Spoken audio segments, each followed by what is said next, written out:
मीरापुर नामक गांव में सत्येंद्र चौहान नाम का एक जमींदार रहता था। उसके महलनुमा घर में कई बगीचे थे। उनमें से एक बगीचे में जाना सबके लिए मना था। पर उस बगीचे में खड़े हुए आम के दो पेड़ पर बहुत आम आते थे। अरे ओ विमलेश, कब से आवाज लगा रही हूँ, पर मचाल है जो उस घर में किसी को मेरी आवाज सुनाई दे जाए। तभी शिबू वहां आ जाता है। इधर ओ लड़के, कहाँ मर गई तेरी माँ? कब से आवाज लगा रही हूँ पर सुनती ही नहीं है। बहरी हो जाती है काम के टाइम, और जब पैसे चाहिए होते हैं तो सबसे पहले लाइन में वही खड़ी मिलेगी।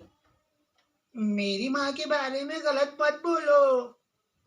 पिद्दी भर का छोरा, जबान गज भर की, क्यों ना बोलूं?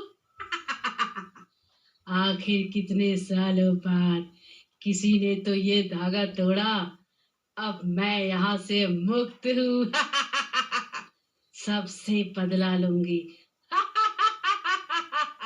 क्या ये सारे आम तुम्हारे हैं? हाँ, ये सारे आम मेरे हैं। तो क्या मैं तुम्हारे बगीचे से आम लेकर बेच सकता हूँ, जिससे मेरी माँ को मदद मिलेगी और उन्हें जमींदार की नौकरी भी नहीं करनी पड़ेगी। अरे मैं तो सोच रही थी कि इस बच्चे को मार कर खा जाऊंगी, पर ये तो बेचारा बहुत ही लाचार है। नहीं नहीं, मैं इसे नहीं मारूंगी। ठीक है, मैं तुम्हें आम तोड़ कर देती हूँ, तुम वो बेच देना। आम ले लो आम, रस भरे आम, मीठे रसीले आम, अरे आम ले लो आम। अरे शिबू, तू आम बेच रहा है? ये कौन है? मैं इसकी दूर की मौसी हूँ। आम लो आम, बढ़िया रसीले आम। ला 4 आम दे दे। वहाँ आम बेचकर चुड़ैल और शिबू थोड़ा और आगे जाते हैं। अरे वाह, ये तो बहुत अच्छा काम है। इससे तो साथ के साथ पैसे भी मिल जाते हैं। मैं रोज बहुत सारे आम बेचूंगा और पैसे इकट्ठे करके माँ को दूंगा। ऐसा करते हैं कि हम यहाँ खड़े होकर आम बेचते हैं। वो एक जगह पर अपना टोकरा रख देते हैं और आवाज लगाना शुरू कर देते हैं। आम ले लो आम, रस भरे आम, रसीले मीठे आम ले लो आम। आम ले लो आम। और थोड़ी ही देर में उनके सारे आम बिक जाते हैं। चुड़ैल शिबू को पैसे दे देती है। पैसे लेकर शिबू बहुत खुश होता है और अपनी माँ के पास जाता है। और उधर चुड़ैल वापस अपने बगीचे में जाती है तो उसे रास्ते में जमींदार दिखाई देता है, जिसे देखकर चुड़ैल बहुत गुस्से में आ जाती है। रुक जा कुछ दिन, मैं तेरे से बदला जरूर लूंगी। तुझे भी पता चले कि कैसे किसी की जान ली जाती है। और शिबू जाकर अपनी माँ को पैसे देता है। अरे शिबू, इतने सारे पैसे तो कहाँ से ले आया? माँ, ये पैसे मैंने आम बेचकर कमाए हैं। अच्छा, आम बेचकर कमाए हैं? और ये तो बता कि आम आए कहाँ से?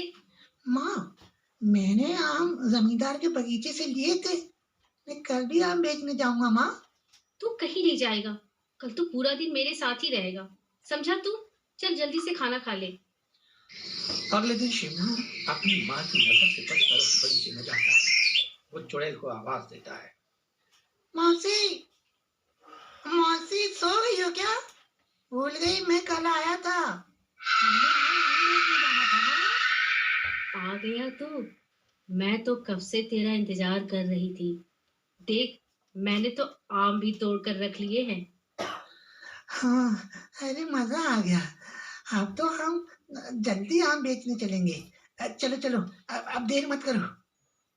दोनों फिर गांव के पास अपने आमों को बेचने लगते हैं और आवाज लगाते हैं, आम ले लो आम। मीठे आम, रसीले आम। तभी वहां दबंग से दिखने वाले दो आदमी आते हैं। और लड़के, आम कैसे दिए? बोलो साहब, कितने आम दे दूं? कितने क्या? उधर टोकरा दे दे। आम तो बिल्कुल ताजा ताजा है तेरा। ऐसा बोलकर वो टोकरा उठाकर चल देता है। शिबू उन्हें रोकता है और चुड़ैल भी बोलती है, अरे टोकरा लेकर कहाँ जा रहे हो? दाम कौन देगा इनाम के? क्या बोली तू?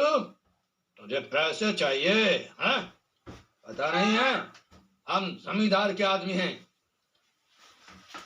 आज तो तुम लोगों ने पैसे मांगे, लेकिन आगे से पैसों का जिक्र मत करना, वरना तुम्हारे आम बेचना बंद करवा दूंगा। चुपचाप ये टोकरा यही रख दो जहां से उठाया है, वरना अपनी शक्ल भी नहीं पहचान पाओगे। अरे अरे मैं तो हार गया, अरे मैं हार गया मैं। बड़ी आई टोकरा रखवाने वाली। हैं? ऐसा बोलकर वो टोकरा ले जाने लगते हैं। तभी चुड़ैल अपने अस्त्र में जाती है और उनके हाथ से टोकरा छीनकर दोनों के दो घूंसे लगाती है। घूंसा पड़ते ही दोनों ढेर हो जाते हैं और शिबू चुड़ैल को देखकर डर जाता है।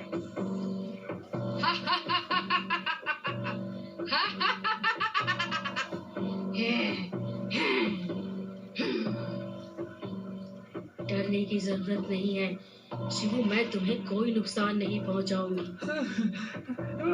तुम तो चुड़ैल हो, तो क्या उस बगीचे में सबका जाना इसलिए मना है कि तुम वहां रहती हो?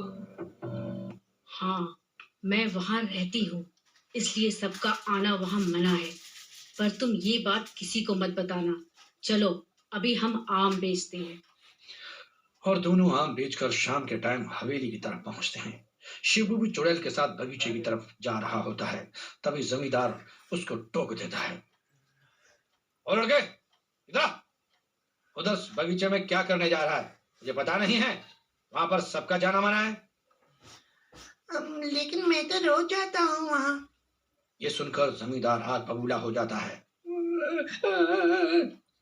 ये देखकर चुड़ैल गुस्से में आ जाती है और अपने असली रूप में जमीन खड़ी हो जाती है। अपनी पहली पत्नी को चुड़ैल के रूप में अपने सामने खड़ा देखकर जमींदार की सिट्टी पिट्टी गुम हो जाती है।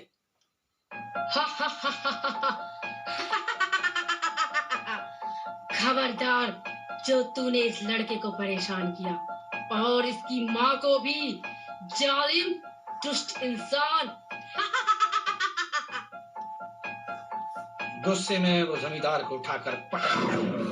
शोर शराबा सुनकर घर के सब नौकर चाकर और जमींदार की माँ और पत्नी भी आ जाते हैं। जमींदार को पीट रही होती है, देखकर सब हैरान हो जाते हैं। तभी विमलेश भी वहां आ जाती है और एक चुड़ैल के साथ शिबू को देखकर डर जाती है। अरे आप तो पहली मालकिन हो ना, मेरे बेटे को छोड़ दो।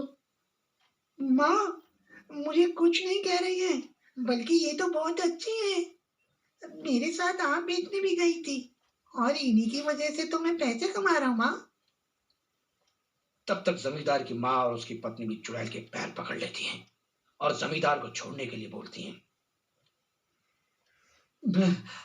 मुझे माफ कर दो, मैं तुम्हें मारना नहीं चाहता था। वो तो बस उस दिन गुस्से में तुम्हारी मृत्यु हो गई।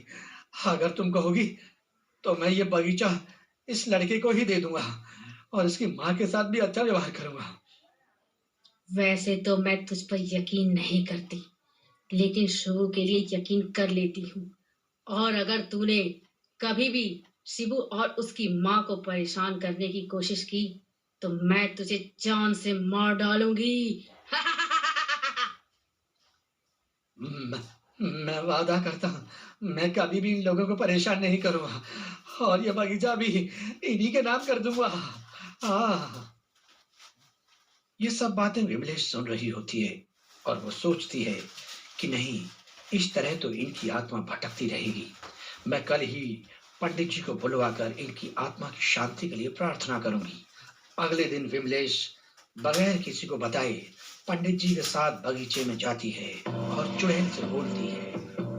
तुम बहुत अच्छी हो, तुम्हारी वजह से हमारे दुखों के दिन खत्म हो गए, लेकिन मैं भी तुम्हारे लिए कुछ करना चाहती हूँ। मैं चाहती हूँ कि तुम इस जीवन से मुक्त होकर अपना अगले जीवन भी जियो। इसीलिए मैं पंडित जी को साथ लेकर आई हूँ और तुम्हारी मुक्ति के लिए कुछ करना चाहती हूँ।